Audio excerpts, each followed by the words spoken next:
Շատ դժվար է խոսել մի մարդու մասին, որ տարիներ շարունակ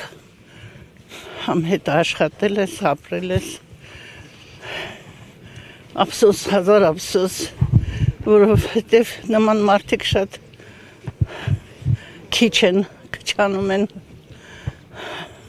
մեր կողքից հեռանում են, մենք միասին հեռուստատեսությամբ իրար հետ նկարվել ենք, աշխատել ենք միասին,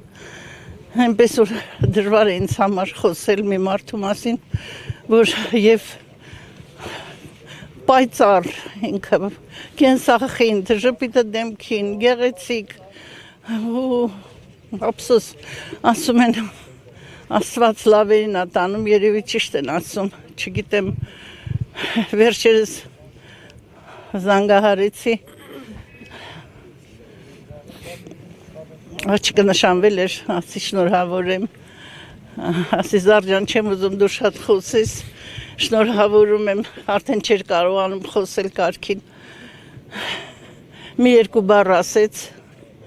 ուզում եմ թորանս տեսնեմ, ափսոս, հազար ափսոս, որ չտեսավ թորնիկին, ինչ ասեմ, երկնային արքայություն, ինչպես ասում են, Աստված գրկաբաց է երևի ընդունում այդպիսի լավ մարդկանց։